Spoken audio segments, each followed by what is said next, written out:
What made you want to do another Deborah Harry album after 14 years? Well, I didn't want to, but I did anyway.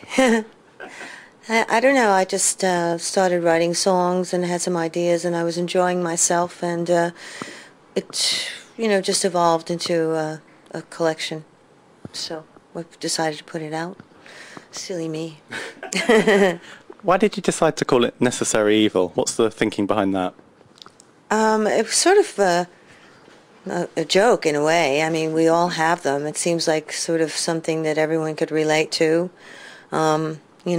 Something that you love but you hate at the same time, necessary evil, and it's something that, is part of your life, and it's one of those things. Is that how you feel about music? Oh, absolutely. No, not about music, no. It's usually, I guess I would think of it in terms of relationships, between partners or friends or something like that, that you can't live with them and you can't live without them, that kind of thing. So it's a lot of the album about, relationships in your life, friends, partners, etc. Yeah, I think it is. It's not necessarily in my life, but definitely observations of my life or other people's lives. Okay.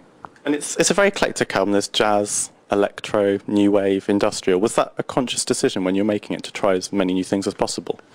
I don't think see, what happened was that I just did the pieces individually. There was never a sort of a time until the very end when I sat down and listened to everything as a body of work. We just sort of went in and had, an idea for a song, and we would develop it, and that would be that, and it, they were just pieces, and then eventually the pieces were put together as a whole. And there's a song on there, Whiteout, which ends with you shrieking Whiteout. It's one of my favourites. Do you ever get self-conscious when recording, or do you just kind of get into the zone and you can be really free with that sort of thing? Yeah, I have enough experience now. I mean, there are moments when I feel slightly self-conscious, but basically I enjoy the work and focus on that. So screaming has not been a problem. Do you have plans to tour in support of this album? I have toured already with this album for a month in the U.S., and I would love to bring it over here and do some touring. When you tour, do you ever kind of get tired of singing, the songs that everyone knows and loves? I think that is a problem, and maybe some of the impetus behind me wanting to do new material was that Blondie is always asked to perform the hits, and I really was getting kind of bogged down with that and a little bit stale, and I feel being creative is the most important thing. Is that what keeps you going and decide to be creative and try new things? Yeah, I think so, definitely. You've got to keep sort of, the machine oiled, as it were, and I think learning and making departures and creating are very important. Blondie toured most recently over the summer. Are there plans for Blondie to tour again? Yeah, inevitably. I think Blondie usually tours at least 3 times a year. You still enjoy it? I love doing shows. Yeah, shows are major importance. Playing live, I think the Blondie band is the best it's ever been. The last tour that we did was really great. It was so much fun, and they sounded, I think, everybody reached a new level, and I think I'd also like to do another Blondie collection, Blondie album. Follow up to Curse of Blondie? Yeah, well, after that.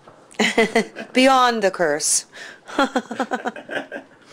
What sort of direction would you like to take the next Blondie album? I mean, the last one was, again, very eclectic. Is that what you want to keep doing now, trying as many new things? I don't really know. I think we discussed the possibility of doing a live, doing a really sort of live album, really kind of rock, just simpler, kind of more pared down. I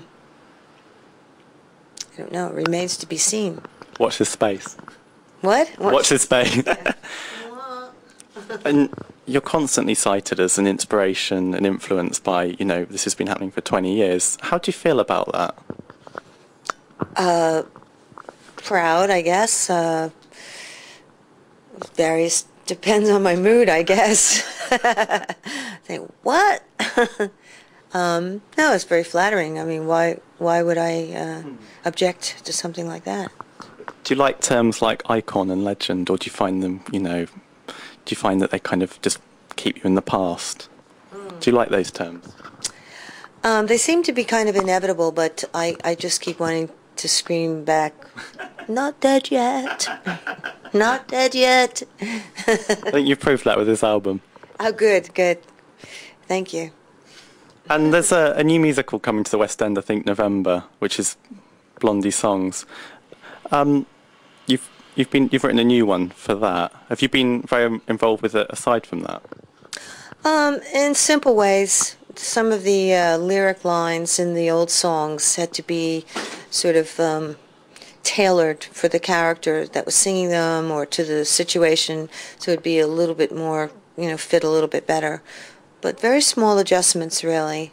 And that way, it was the only way that I'm really involved in it in the musical sense. Okay. When someone first approached you with that idea to do a musical, were you apprehensive? Did you think it would work, or did you think, oh yeah, Blondie will transfer to the West End Theatre really well? Mm-hmm. I just thought, well, it's been done so much, musical theater is not exactly my home base, or it's not that I'm that familiar with it, but I just sort of wondered about it. Then they made the presentation and they gave me the script, and it sounded like it would really work. I mean, I didn't make the decision alone. Chris read it over and looked at it and thought it would actually work too. So I hope it does. I mean, I think it's a good story, actually. I think that's the key to it all, that there's a good story. One of my favorite musicals is an older one called Guys and Dolls. And, that actually had a lot of elements to that. And I think that this show also has that. There's a lot of different characters, a lot of different side stories. It's kind of really fun. Have you got to sit in on any of the rehearsals for it? No, I haven't. You have to wait and see like everyone else. I guess so. I haven't really had time this week to go. They rehearse during the daytime, and I've been working, so I wasn't able to go. And over the years, you've pursued an acting career alongside the musical one. Have you got any more acting projects coming up? I have a small part in Elegy, which is a film directed by Isabelle Crochet, and stars Ben Kingsley and Dennis Hopper and Penelope Cruz. What's your character? I play Dennis Hopper's character's wife, and it's a very small appearance, very brief. One more thing I wanted to ask. What did you think of the new version of Hairspray? I didn't see it yet. I haven't seen it. I saw the musical. I actually went to the theater and saw it, and it made it again into that musical theater thing. It was just always so bright and cheerful, and it's just, hey, wait a second. But no, I haven't seen the movie yet, but I hear some of the performances are really terrific, so I will eventually see it. And I think the best part of it all is that John Waters is such a rebel and such a creature and such an underground influence, and that he should be so, made above ground and legitimate. And, I mean, it's sort of mind-boggling that, this has happened to him. And he takes it all with such a grain of salt that it's really funny. He's got a little cameo in the first scene. Yeah. Thanks very much for your time. Thank you. Cheers.